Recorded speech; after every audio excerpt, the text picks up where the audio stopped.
Assalamualaikum warahmatullahi wabarakatuh. Alhamdulillah, alhamdulillahilladzi anzala sakinata fi qulubil mu'minin liyazdadu imanan ma'a imanihim. Asyhadu an la ilaha illallah wahdahu la syarika lah, al-malikul haqqul mubin, wa asyhadu anna Muhammadan abduhu wa rasuluh. La nabiyya wa la rasula ba'da al-mab'utsu rahmatan lil alamin.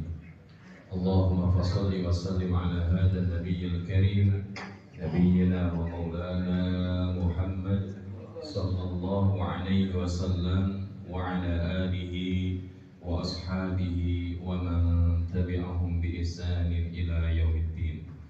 Amma ba'd, subhanaka la ilma lana illa ma 'allamtana innaka antal alimul hakim, wala haula wala quwwata illa billahil aliyyil azim. Fadilatul Faramun, Bapak Ibu jamaah salat zuhur Masjid Al-Muqarrabin yang insyaallah senantiasa diberkahi dan dirahmati Allah Subhanahu wa taala. Bagaimana kabarnya siang hari ini Bapak Ibu semua? Alhamdulillah. Semoga lafaz hamdalah yang sama-sama kita ucapkan semakin mengokohkan rasa syukur kita kepada Allah Subhanahu wa taala, sehingga dengan syukur yang hadir di dalam kehidupan kita, Allah akan menambahkan daripada tambahan-tambahan lain dari nikmat yang telah Allah hadirkan untuk kita. Dan alhamdulillah di kesempatan siang hari ini kembali kita dapat bermuajahah di dalam kondisi yang insya Allah penuh dengan keberkahan dan keberlimpahan, sehingga bahkan kita bisa melihat hari ini pojokan dan senderan untuk tempat ngaji kita alhamdulillah full book. Ini tandanya apa? Insya Allah bahwa lelah letihnya seorang yang bekerja dan meniatkan semata karena Allah, maka lelah dan letihnya itu akan menjadi penghapus dosa-dosa yang dilakukannya di hadapan Allah. Amin ya rabbal alamin. Tema kita seperti tadi sudah disampaikan, insya Allah sebetulnya kita menjalankan amanah di Telkom ini sudah lebih dari 5 tahun, dan kita merasakan nikmatnya kurikulum spiritual capital, kalau tidak salah ya, spiritual capital management atau divisi SCM dari Telkom Pusat. Jadi semenjak kita kumpul di Pengalengan sampai kemudian bertahun-tahun setelah itu, dari bekerja billah, bekerja ma'allah, bekerja billah dan seterusnya, maka di tahun-tahun seperti sekarang sepertinya wallahu a'lam kami belum mendapatkan lagi informasi apakah memang masih ada kurikulum itu. Namun ketika kita berbicara kajian perkantoran, rasanya kalau kita ngajinya itu tidak berurutan, ada sesuatu yang akhirnya kita hanya sekedar menjadi formalitas. Maka kemudian kami pilihkan sebuah tema yang hari ini rasanya sangat dekat untuk kita, yang menantikan dan mengharapkan keajaiban-keajaiban hadirnya pertolongan Allah di dalam hidup kita. Kita itu hidup butuh pertolongan Allah nggak Bapak Ibu? Bahkan menghadapi masalah, kesulitan, kesusahan yang sedang kita hadapi, maka tidak ada jalan terbaik kecuali itu datangnya dari Allah Subhanahu wa taala.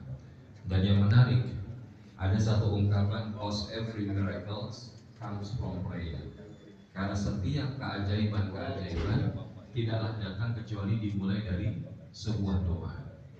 Maka ketika kita berbicara tentang bab doa, ini kelihatan sesuatu yang sederhana. Tapi selemah-lemah manusia, sesombong-sombong manusia adalah yang ketika dia tidak mau berdoa kepada Allah Subhanahu wa taala.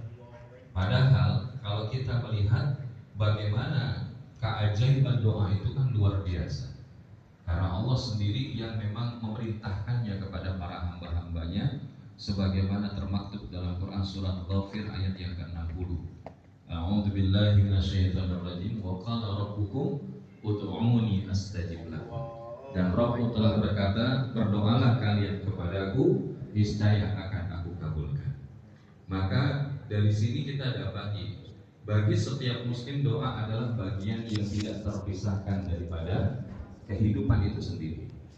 Karena kalau kita bicara tentang doa, tidak selalu melulu mengenai permintaan kita kepada Allah. Akan tetapi doa itu juga bisa berupa pujian maupun sanjungan kepada Allah, bagian daripada zikir yang akan menenteramkan jiwa seorang hamba. Sebagaimana firman Allah yang lain, ala bidzikrillah tatmainnul qulub. Ketahuilah jikalau kalian mengingat Allah, maka niscaya hati kalian akan menjadi tenang. Bapak Ibu ikut ngaji, setelah itu kemudian alhamdulillah tidur siang. Kalau nggak baca doa tenang apa enggak? Makanya jangan lupa baca doa. Bismika Allahumma ahya bismika. Tapi ketika kita melihat di dalam Al-Quran, Allah mengabadikan banyak doa sebagai pelajaran-pelajaran bagi setiap hambanya, sehingga kemudian setiap hamba itu bisa ngerti apa yang seharusnya mereka minta. Karena ukuran berhasil sebuah doa itu bukanlah semata-mata ketika kita meminta kepada Allah, bermunajat kepada Allah kemudian diijabah. Akan tetapi menurut Syekh Ibnu Athaillah rahimahullah, ukuran keberhasilan sebuah doa di sisi Allah Subhanahu wa taala adalah ketika hadirnya dua rasa. Hadirnya dua rasa di dalam doa yang ia panjatkan kepada Allah. Apa dua rasa itu? Yang pertama adalah rasa hina, dan yang kedua adalah rasa butuh. Inilah yang disebut ukuran keberhasilan doa seorang hamba. Kalau kemudian dia doa tapi tidak muncul rasa hina di hadapan Allah, dan di sisi yang lain dia tidak punya rasa butuhnya kepada Allah, maka niscaya doa itu hanya sebatas ucapan lisan yang dipanjatkan kepada Allah, namun tidak menyertakan gerak hati di dalam ucapan tersebut. Maka ketika kita melihat di dalam perjalanan sejarah kehidupan generasi-generasi sebelum kita, bahkan generasi terbaik sebelum kita, yaitu Nabi kita Muhammad SAW, maka doa ini ibarat senjata yang tidak berperisai besi, tapi sejatinya ia kadang lebih dahsyat kekuatannya daripada tombak maupun anak panah ataupun termasuk peluru.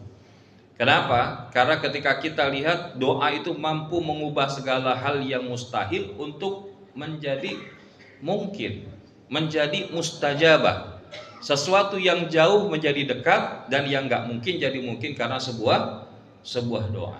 Nah, ini salah satunya kita lihat ketika Nabi kita Muhammad SAW di dalam sebuah perang Badar.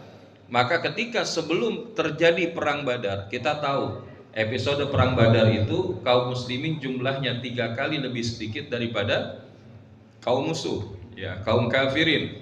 Tapi apakah itu membuat kemudian Rasul dan para sahabat berkecil hati? Tidak.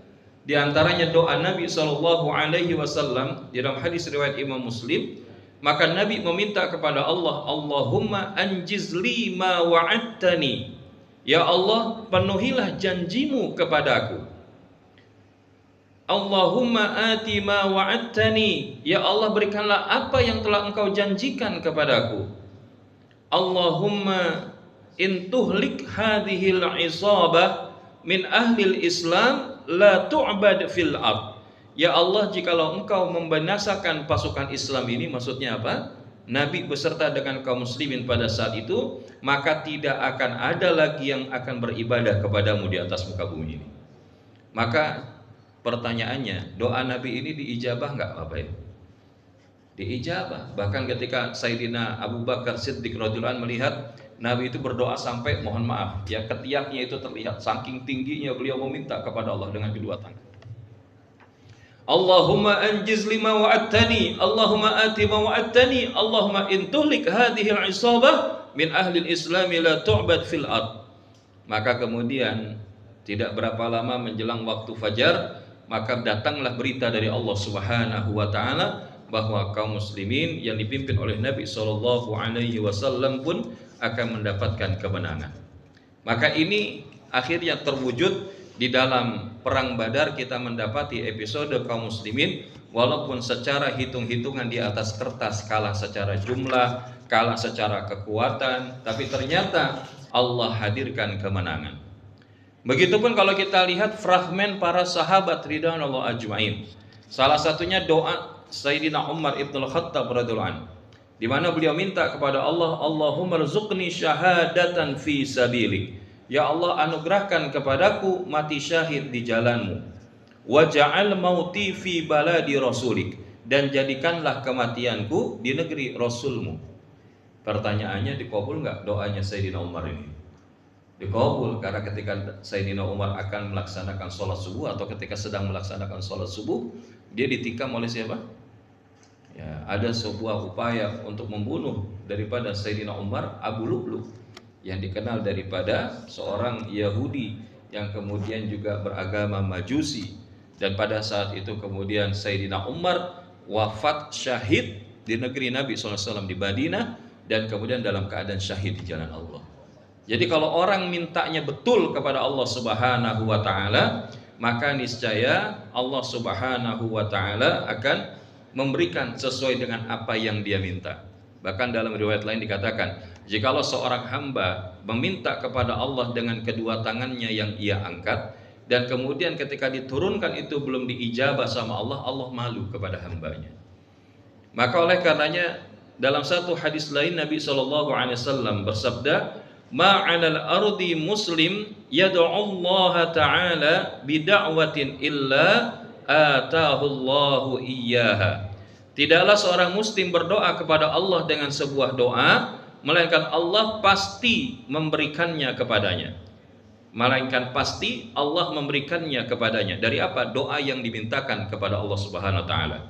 Au sarafa anhu minasu'i mithlaha, atau Allah menghindarkannya dari kejelekan yang sebanding dengan doanya. Jadi ketika seseorang itu berdoa dikasih sesuai dengan permintaan, atau Allah menghindarkannya dari kejelekan yang itu sebanding dengan doanya. Maksudnya apa? Diganti dengan yang lebih ia butuhkan daripada sekedar apa yang dia inginkan. Kemudian malam yad'u bi'ithmin, selama dia tidak mendoakan dosa atau melakukan perbuatan dosa, melakukan hal-hal yang melanggar aturan Allah Subhanahu wa taala, au qati'ati rahim, atau memutuskan silaturahim. Jadi di sini kita melihat bahwa Nabi SAW memberikan kabar kepada kita, doa itu satu diterima sesuai dengan permintaan atau digantikan sesuai dengan apa yang kemudian lebih kita butuhkan. Dalam riwayat lain ada juga Allah memberi, tapi ada yang langsung dikasih, ada yang ditunda beberapa waktu. Bisa sehari, bisa sepekan, bisa setahun, bisa bertahun-tahun, atau bahkan ditunda hingga sampai kehidupan kita di hari akhir. Dan yang ketiga ada yang kemudian diganti dengan apa yang lebih dibutuhkan. Faqala rajulun minal qaum, lalu ada seseorang berkata di tengah kaumnya Nabi sallallahu alaihi wasallam,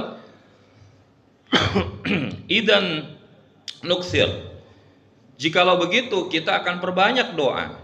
Maka Nabi sallallahu alaihi wasallam qala Allahu aktsar, Allah lebih banyak memberi daripada apa yang kalian minta. Atau kama qala Nabi sallallahu alaihi wasallam rawahu at-Tirmidzi. Maka pantaslah kalau seorang sahabat mulia Sayyidina Umar ibn al-Khattab sampai berkata, inni la ahmilu hammal ijabah, aku gak pernah khawatir apakah doaku itu dikabulkan atau tidak. Wa innama ahmilu hammad du'a, tapi yang lebih aku khawatirkan adalah aku tidak diberi hidayah untuk terus berdoa. Karena apa? Ada orang pas giliran susah doanya mantap apa enggak ya? Tapi begitu episode susahnya sudah berlalu masih doa apa enggak? Ada orang yang modelnya begitu, kalau lagi susah, terjepit, terhimpit baru bahasanya berdoa. Tapi kalau giliran lagi tenang, diberikan kemudahan, kelapangan, dia kurang doanya, bahkan dia lupa sama doanya. Maka jangan sampai kita menjadi orang-orang yang demikian. Karena doa adalah merupakan bagian daripada ibadah. Sehingga kita bisa melihat betapa luar biasanya ketika Allah Subhanahu wa ta'ala mengabadikan banyak sekali doa para nabi dan para rasul di dalam Al-Quran. Walaupun doa-doa itu sudah melewati ratusan tahun, bahkan bisa jadi ribuan tahun, namun selalu relevan untuk kemudian kita jadikan sebagai bahan referensi dalam kita berdoa kepada Allah. Karena pada dasarnya kebutuhan setiap hamba adalah sama. Dan yang menariknya dan istimewa di dalam Al-Quran adalah doa yang dimulai dengan kata Rabbana, wahai Tuhan kami.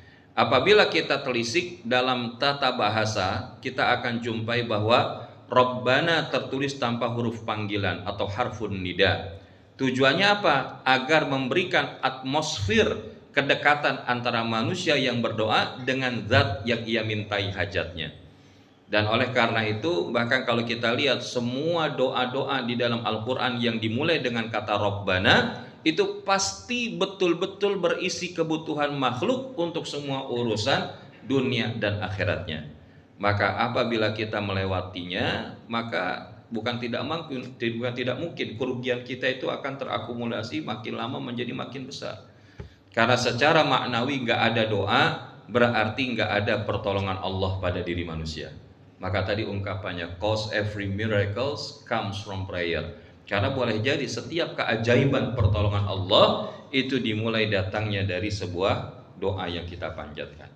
Maka insya Allah dasar itulah yang kemudian mendorong kami untuk membahas bagaimana kemudian kita membahas sedikitnya 40 doa yang diawali daripada kata Rabbana, yang kemudian insya Allah ini kita kaji dan kita tadabburi di setiap kita bertemu, setidaknya di setiap hari Senin pekan keempat setiap bulan.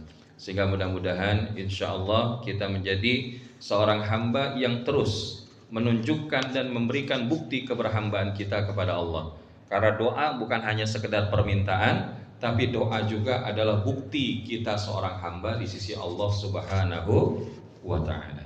Dan insya Allah hari ini kita akan mulai doa yang pertama, Rabbana yang pertama, yang insya Allah kita semua sudah hafal doa itu.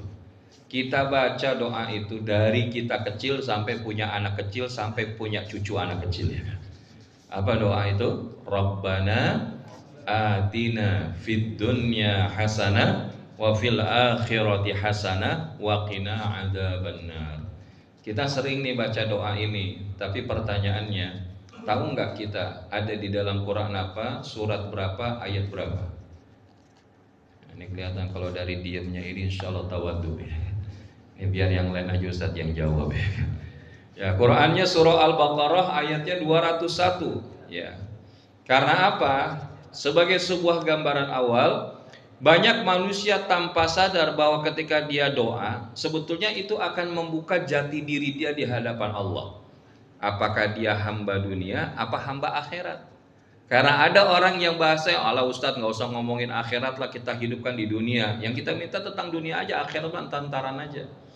Nah ini adalah ciri tipikal abdud dunia, ya, ciri daripada hamba dunia. Padahal kita itu adalah bagian daripada hamba Allah, Abdullah, yang pengen hidupnya bahagia dunia akhirat. Maka ketika seseorang itu berdoa, tapi kemudian, mohon maaf, kebanyakan kita tuh kalau minta urusan dunia apa urusan akhirat, Bapak Ibu? Kebanyakannya urusan dunia apa akhirat?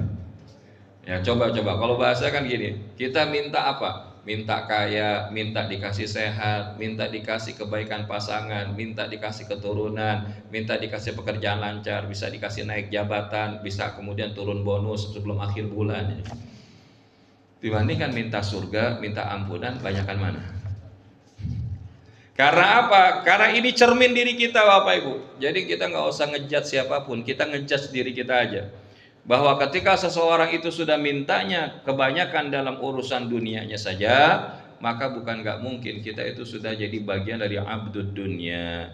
Sehingga apa? Yang dia minta juga nggak jauh-jauh dari urusan dunia. Padahal hakikatnya dunia itu tempat tinggal kita selamanya atau kita bakal tinggalin?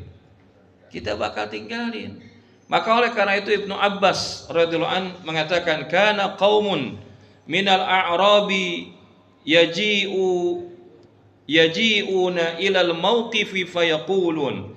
Ada satu kaum Baduy yang kemudian datang ke satu tempat dan kemudian berdoa, Allahumma ja'alhu ama ghaithin. Ya Allah, berikanlah tahun yang penuh dengan hujan, wa ama khisbin, kesuburan, wa ama waladin hasan, keberuntungan dan kelahiran anak yang baik. La yadhkuruna min amril akhirati syai'an, sedangkan mereka tidak menyebutkan sedikit pun tentang perkara akhirat.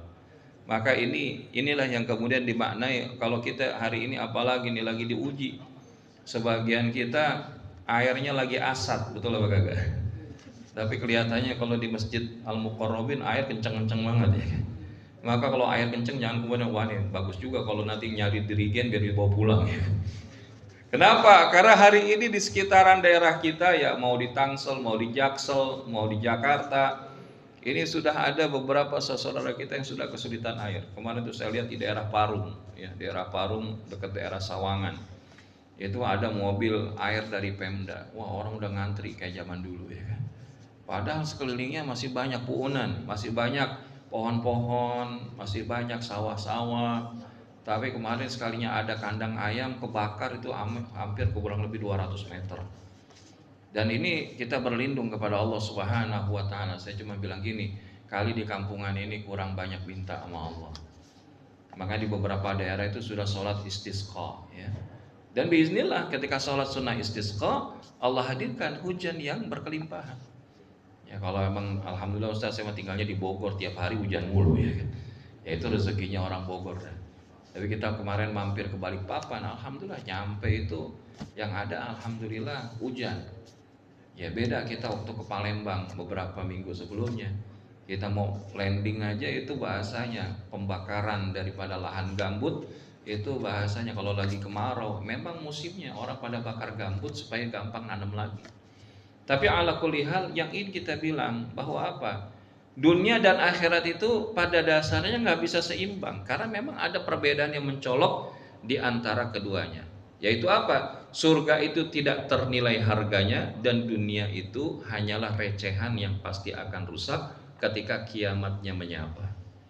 Oleh karena itu orang-orang yang yakin pada akhiratnya dia akan lebih memusatkan perhatiannya ke negeri akhirat daripada urusan dunia. Maka kalau kita kembalikan kepada firman Allah, Qur'annya surah Al-Qasas ayatnya 77, maka Allah memerintahkan kepada kita, inilah yang kita sebut dengan Islamic work-life balance. Wabtaghi fima ataka Allahu ad-daral akhirah wa la tansa nasibaka minad dunya. Dan silakan kalian cari sebanyak-banyaknya kehidupan akhirat buat kalian. Tapi jangan lupa bagianmu di dunia. Kalau bahasa kita nih, kejar akhirat jangan lupa dunia. Nah, jangan dibalik, kejar dunia jangan lupa akhirat. Cirinya apa? Ya gampang. Kalau orang kejar dunia jangan lupa akhirat, sholatnya tuh dientar-entar. Ya kalau bisa ya belum juga jam 3 masih bisa sholat zuhur ya. Belum bisa apa, jam 3 udah masuk. Maka apalagi sekarang zuhurnya udah maju 11.40 atau 11.39. Maka kalau kita berlindung kepada Allah, dahulukan Allah bahasanya. Kalau kita bahasanya pengen ngejar akhirat, dahulukan bahasanya urusan-urusan Allah, baru kita akan didahulukan segala urusan kita di sisi Allah Subhanahu wa taala. Karena kalaulah seorang hamba yang beriman minta dunia, maka dunia itu pun diminta kepada Allah agar membantu kelancaran urusan mereka di akhirat nanti. Bukan sekedar penampilan mewah-mewahan, berbangga-bangga dengan banyaknya apa yang telah Allah titipkan untuk dia. Makanya kalau bahasa kita, bagaimana kita belajar dari Nabi SAW ketika mengingatkan ad-dunya mazra'atul akhirah. Dunia itu adalah tempat bercocok tanam untuk kehidupan akhirat kita. Bagaimana kita nanti manen di akhirat, itulah yang kita tanam waktu di dunia. Maka Imam Hasan Al-Basri rahimahullah bahkan mengatakan bahwa dunia itu adalah kendaraan kita menuju akhirat. Dan kalau kita nggak bisa mengendarai dunia, maka dunia yang akan mengendarai kita. Bahasa kasarnya begitu. Kalau kita nggak bisa menggunakan dunia sebagai sarana menuju Allah, sarana menggapai akhirat, maka dunia itu pasti akan mengendalikan kita. Bahasanya hidup kita itu nggak pernah ada habisnya urusan dunia. Kalau kita mau ngikutin urusan kerja Bapak Ibu, kira-kira ada habisnya apa kagak? Urusan dunia juga gitu, nggak akan ada habisnya karena kita masih hidup. Tapi bukan berarti kemudian kita mengabaikan urusan akhirat lantaran kita bilang kan kita hidupnya di dunia Ustaz, bukan di akhirat. Di dunia yang nyata, akhirat mah cerita. Tapi bagi orang beriman nanti dia meyakini ketika sampai di akhirat, maka dunia lah yang tinggal cerita, sementara akhirat adalah kehidupan yang nyata. Dan untuk itulah Bapak Ibu yang dirahmati Allah Subhanahu wa taala, dalam sebuah kesempatan kita mendapati Nabi Shallallahu alaihi wasallam menyebutkan dalam hadis riwayat Imam Muslim yang artinya orang termewah sedunia, yu'ta bi an'ami ahli dunya min ahli nar, yang termasuk penghuni neraka yaumal qiyamah, fayusbaghu fin nari sabghah, maka didatangkanlah pada hari kiamat itu lalu dicelupin ke dalam neraka. Tsumma yuqalu, kemudian dikatakan kepadanya, ya bani Adam, hal ra'aita khairan qat, wahai anak cucu Adam, apakah engkau pernah melihat kebaikan sedikit pun? Ya bahasanya, hal marra bika na'imun qat, apa engkau pernah merasakan nikmat sedikit pun waktu di dunia? Fayaqul, la wallahi ya Rabb, wa yu'ta bi asyaddan nasi bu'san fid dunya, tidak demi Allah wahai Rabb, kemudian orang yang paling sengsara di dunia, yang termasuk daripada penghuni surga, didatangkan kemudian ditempatkan surga sebentar. Nah, min ahlil jannah fayusbaghu sabghatan fil jannah, dicelupin tuh sebentar, ditempatin sebentar ke dalam surga. Setelah itu kemudian dikatakan, fayuqalu lahu ya bna Adam, hal ra'aita bu'san qattu, apakah engkau wahai anak cucu Adam pernah melihat kesengsaraan sedikit pun waktu di dunia? Hal marra bika syiddatun qattu, apakah engkau pernah merasakan sengsara sedikit pun? Maka kemudian dia menjawab, fayaqulu la wallahi ya Rabb, ma marra bi bu'sun qattu wala ra'aitu syiddatan qattu, tidak demi Allah wahai Rabb, aku enggak pernah merasa sengsara sedikit pun, dan aku enggak pernah melihat kesengsaraan pun. Atau kama qala Nabi sallallahu alaihi wasallam, rawahu Muslim. Maka inilah penggambaran, kalau dulu kita pernah dengar, kalau bahasanya masuk surga. Orang masuk surga itu kan ada yang masuk surga tanpa hisab, ya. Ada yang masuk surga ditimbang dulu amalnya, banyakan mana, baiknya apa buruknya, ada yang gitu.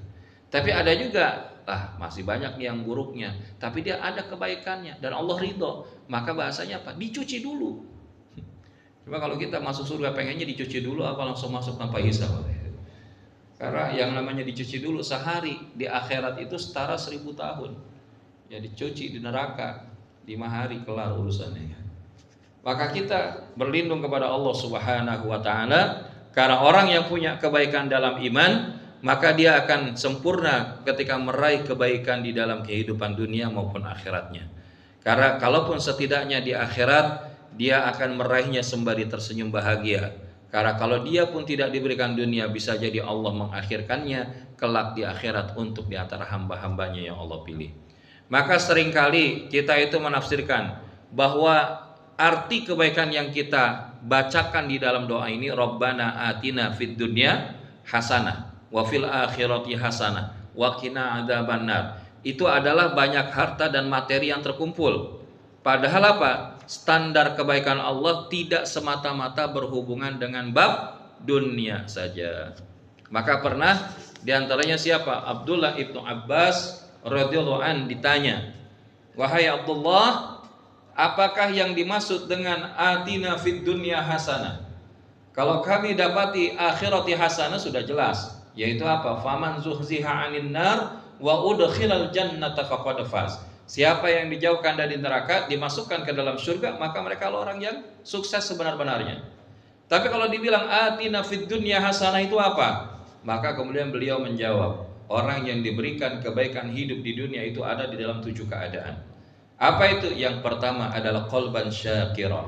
Allah akan berikan kepada hamba tadi hati yang selalu bersyukur. Yang kedua adalah zaujatin ataupun azwajas salih as salihah. Diberikan pasangan yang salih ataupun salihah. Yang ketiga al-auladun abrar, akan diberikan daripada keturunan anak-anak yang baik, yang salih was salihah. Yang keempat al-bi'atus salih, dikasih lingkungan yang baik, tetangga yang baik, tempat kerja yang baik. Nah ini. Yang kelima al-malul halal atau rizqun halal, diberikan harta ataupun daripada rezeki dari yang halal. Dan yang keenam adalah tafaqquh fid din. Maka kebaikan hidup di dunia juga adalah ketika mereka paham ilmu agama. Man yuridillahu bihi khairan yufaqihu fid din. Siapa yang dikehendaki Allah kebaikan di dalam hidupnya, maka Allah akan berikan kefahaman akan ilmu agama. Dan yang ketujuh adalah al-umuril barakah, akan diberikan usia yang penuh dengan keberkahan. Maka inilah coba kita lihat, kalau sahabat tuh bukan cuma maknai punya duit banyak, follower banyak gitu kan, jabatan tinggi, aset di mana-mana, enggak. Tapi ketika kita lihat dalam urusan dunia pun itu enggak lepas daripada kebaikan-kebaikan di sisi Allah Subhanahu wa taala. Maka kalau kita melihat mengenai daripada fid dunya hasanah, Ibnul Qayyim al-Jauziyah rahimahullah kemudian memaksudkan yang dimaksud daripada hasanah di dalam kehidupan dunia adalah al-ilmu wal ibadah. Al-ilmu wal ibadah, yaitu ketika kita dikasih ilmu sama Allah yang itu nuntun kita di jalan Allah, dan yang kedua adalah kita disibukkan dengan ibadah. Karena kalau hidup kita tidak sibuk dengan ibadah, maka kita pasti berada di dalam aktivitas di luar ibadah. Dan ketika menafsirkan firman Allah wa fil akhirati hasanah, makna hasanah huna, maka disebut adalah al-jannah. Jadi ketika dimaknai daripada akhirati hasanah, yaitu adalah surga. Dan inilah yang kemudian dimaknai di antara tafsir yang baik, karena kebaikan yang paling tinggi itu adalah ulumul syar'i, yang itu bermanfaat dan amal yang saleh. Ilmu yang kemudian dia berbuah manis dengan ketaatan, itulah sejatinya arti dari hasanah yang kita sebutkan di dalam doa. Karena kita semua tahu bahwa surga identik dengan ilmu, selayaknya ikan identik sama air. Maka oleh karena itu ketika Allah ingin mengubah nasib seorang hamba di akhirat, maka Allah akan menganugerahkan kepada hamba tadi ilmu akhirat yang ujungnya dia akan melakukan amal soleh. Kita tahu kisah tentang seorang yang udah bunuh 99 orang. Tapi ketika kemudian dia bilang, saya nggak mau nih terus-terusan kayak begini, saya pengen bahasanya bertaubat. Tapi begitu dia cari orang yang dianggap punya ilmu, katanya orang yang pertama, wah nggak bisa, Anda itu udah bunuh 99 orang, tempatnya di neraka. Ya udah kalau gitu tanggung dah, cus jadi 100 ya kan.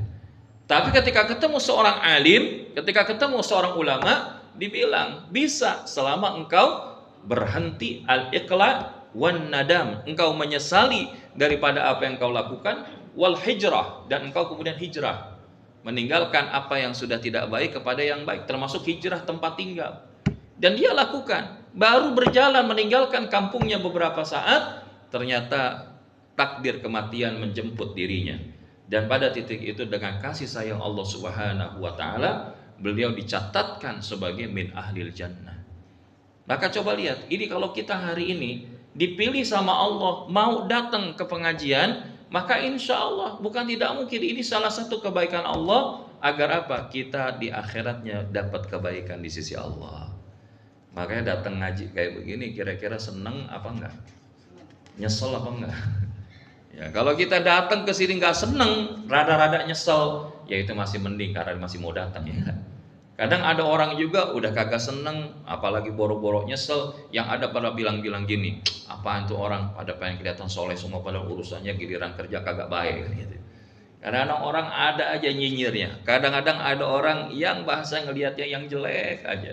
Tapi kalau kita dikasih ilmu sama Allah Subhanahu wa taala, maka dia mampu membedakan mana jalan surga dan mana jalan neraka. Mampu kemudian mengurai jalan keburukan dan jalan keselamatan. Dan itu bisa diraih dengan sebuah pintu yang namanya ilmu. Man yuridillahu bihi khairan yufaqihu fiddin. Barang siapa yang dikehendaki oleh Allah kebaikan, maka Allah akan berikan dia daripada kefahaman dalam urusan agamanya.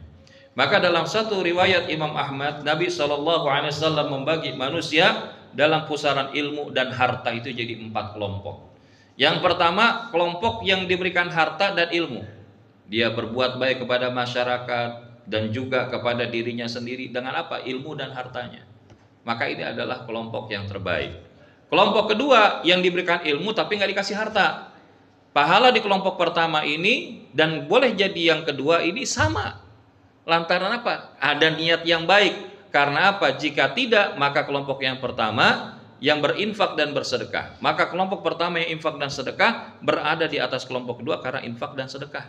Tapi orang yang berilmu tapi dia nggak punya harta, maka sama pahalanya dengan kelompok yang pertama tadi, dengan niatnya yang sungguh-sungguh dan ditindaklanjuti dengan apa yang mampu dilakukannya, yaitu apa? Ngucapin niat. Biar kata saya nggak punya banda Ustadz, tapi insya Allah kalau urusan ngaji mas saya paling depan dah. Saya paling kagak betah kalau lihat orang ngaji siang-siang udah bentar-bentar lihat jam tangan, apalagi dia megang perut karena belum makan siang. Biar dah minggu depan atau bulan depan habis ngaji saya nyiapin kotak snack makan siang, insya Allah 100 buah gitu. Kok kagak ada yang amin? Ya, bukan amin doang, langsung daftar sama Ustadz Gondo, ya kan? Supaya apa? Kalau giliran ngaji jangan mikirin makan di restoran. Betul apa betul? Ya, bukan bilang betul doang, turunin anggarannya ya. Kenapa kita bilang itu? Karena di beberapa pengajian perkantoran supaya jamaahnya fokus ngaji, maka udah disiapin urusan makan siangnya. Kita makan sendiri, ya kita cuman kenyang sendiri. Tapi yang keluar kadang-kadang kita makan 10 orang sama makan 1 orang sama besarnya, itu enggak. Dan oleh karena itu ini yang kita dorong. Kenapa? Kalaupun kita baru niat, insya Allah ada pahalanya. Ya, saya mau susah Ustadz mau berangkat umroh, cicilan masih banyak. Tapi insya Allah kalau ada rezeki saya siap mulai. Ya udah kalau siap mulai aja DP dulu. Jangan nunggu bahasanya sempurna dulu baru kita rapihin amal kita, enggak gitu. Justru kita memantaskan diri di hadapan Allah. Saya pengen umroh Ustaz. Ya udah, terus saya cuma punya DP ini 20 juta doang. Udah berangkat insya Allah. Jangan takut. Kenapa? Karena innamal a'malu binniyat wa innama likulli imri'in ma nawa. Nah, inilah kelompok yang kedua. Dia baik selama ketika dia paham dengan ilmunya. Mungkin saya nggak dikasih banda kayak orang yang berhasil. Ya mungkin kayak orang kantoran, kayak orang yang dikasih harta bendanya melimpah. Tapi kalau saya dikasih rizki sama Allah, saya niatin tuh, saya pengen bantuin sedikitnya 10 orang anak yatim dan duafa di daerah saya, di masjid saya, di tempat pesantren saya, supaya mereka kemudian dapat kebaikan dari sebagian rezeki yang Allah titipin. Diniatin aja dulu. Ya, bahasanya jangan kita takut berniat kebaikan di sisi Allah. Nah, sementara kelompok ketiga adalah orang yang dikasih harta tapi nggak dikasih ilmu. Jadi kalau yang pertama tadi dikasih harta dan kasih ilmu. Kalau yang kedua dikasih ilmu tapi nggak dikasih harta. Nah, ini sama baiknya selama dia mau meniatkan dengan kebaikan. Tapi kalau dia nggak niat, berarti dia di bawah yang pertama. Nah, yang ketiga orang yang dikasih harta tapi nggak dikasih ilmu. Dan ini adalah kelompok yang paling buruk kedudukannya di sisi Allah. Lantaran apa? Hartanya jadi sarana kehancuran bagi diri dia. Karena kalau dia nggak punya harta, maka bisa jadi itu lebih baik. Karena apa? Orang kadang-kadang kan gitu. Dia mudah bermaksiat itu salah satunya yang gampang maksiat itu, yang gampang berbuat tidak baik itu orang yang punya harta apa yang nggak punya harta? Orang main judi slot kira-kira yang punya harta apa yang nggak punya harta? Yang punya HP apa yang nggak punya HP? Coba lihat gitu aja. Karena ketika dia punya harta, punya banda, tapi tidak dikasih ilmu agama, tidak dikasih ilmu sama Allah Subhanahu wa Ta'ala, maka harta itu akan menuju menjadi jalan kehancuran bagi dia. Nah, termasuk kita nih, kalau kita hari ini punya salary cukup bagus, tapi kita nggak punya ilmu, maka itu akan dipakai urusan syahwat kita doang. Bahkan kalau perlu, biar dapat iPhone 15 Pro, jual ginjal. Ya, karena hari ini katanya kalau pengen punya iPhone 15, jual ginjal. Karena jika dia nggak punya harta, maka itu lebih baik bagi dia. Maksudnya apa? Kalau dia nggak punya banda, dia kan mau ngapa-ngapain juga mikir, ya enggak? Gimana saya mau main judi slot, uang sehari-hari aja saya nggak bisa makan, kan gitu. Dan orang yang kemudian diberikan sesuatu bisa jadi itu bisa menjadi bekal dia ke surga, atau sebaliknya bisa jadi bekal menuju neraka. Dan adapun kelompok keempat adalah yang nggak dikasih harta maupun ilmu. Dia berniat maksiat sama Allah kalau dikasih harta, maka kedudukannya lebih rendah daripada orang kaya yang bodoh tadi. Dosanya sama karena niatnya yang sungguh-sungguh, dan apabila ditindaklanjuti dengan apa yang dilakukannya, yaitu ucapan. Maka Nabi SAW membagi kebahagiaan dalam kedua kelompok, yaitu apa? Dunia, kebaikan dunia dan kebaikan akhirat. Dan Nabi SAW menjadikan ilmu dan amal menjadi sebab di dalam rangka meraih kebaikan itu. Man arada dunya fa'alaihi bil ilm, wa man arada al akhirata fa'alaihi bil ilm, wa man aradahuma fa'alaihi bil ilm. Barang siapa menginginkan dunia, maka kuasai ilmunya. Siapa yang menginginkan akhirat, kuasai ilmunya. Tapi siapa yang pengen keduanya, maka kuasailah ilmunya. Begitupun Nabi membagi kecelakaan ke dalam dua kelompok dan menjadikan kebodohan beserta akibat-akibatnya sebagai penyebab kecelakaannya. Maka ini kembali lagi, the source of happiness itu adalah kembali kepada ilmu dan konsekuensinya. Dan seluruh kecelakaan kembalinya kepada kebodohan dan turunannya. Maka berapa banyak manusia yang bisa mendapatkan kebaikan hidup dengan perhiasan ilmu dan amal yang ia miliki. Ada sebagai kisah penutup, seorang yang bernama Ahnaf bin Qais rahimahullah. Jadi orang ini, mohon maaf ya, disipatinya itu kepalanya kecil, hidungnya nukik turun, telinganya lunak, giginya nggak beraturan, bibir bengkok, dagu miring, pelipis nonjol, mata picak, kurus lebar, dan kedua kakinya kering. Tapi di balik semua kekurangan fisiknya terdapat tumpukan ilmu dan amal, maka Allah pun memuliakannya. Bahkan Hasan al-Basri rahimahullah menyebutkan, ma ra'aitu syarifa qaumin kana afdalu minal ahnaf. Aku enggak melihat sosok pemuka kaum yang lebih utama daripada al-ahnaf. Maka ini menjadi bagian ya, bahwa ternyata kemuliaan itu bukan ketika semata-mata terletak pada paras, pada pangkat, jabatan, harta kita, mewah-mewahan kendaraan, megah-megahan rumah, bukan. Karena tadi disebutkan Khalid bin Safwan rahimahullah juga mengatakan, kanal ahnaf yafirru minasyaraf wasyarafu yatba'uhu. Al-ahnaf itu lari dari kemuliaan, akan tetapi kemuliaan itu justru mengikuti al-ahnaf. Masya Allah ya. Jadi kalau dia, alhamdulillah Allah izinkan hidupnya disibukkan dengan ilmu dan amal saleh, maka inilah yang mudah-mudahan akan menjadikan amanah hartanya menjadi amanah harta kebaikan, amanah pangkat jabatan pekerjaannya menjadi jalan kebaikan yang mendorongnya menuju surga. Tapi ketika kita dijauhkan daripada ilmu dan amal saleh, maka berlindunglah kita kepada Allah dan bersegeralah kita kembali kepada Allah agar kelak ilmu dan amal menjadi penyelamat di dalam kehidupan kita fid dunya wal akhirah. Mudah-mudahan disampaikan ada manfaatnya Bapak Ibu. Insyaallah kita nanti akan nyambung lagi di doa Rabbana yang kedua. Apa doa Rabbana yang kedua? Kita tunggu tanggal mainnya di frekuensi dan gelombang yang sama ya. Tapi kelihatannya insyaallah bulan depan guru kita Ustadz Abdullah Hay lagi ada amanah umroh, jadi kita dimajuin untuk bisa tukeran.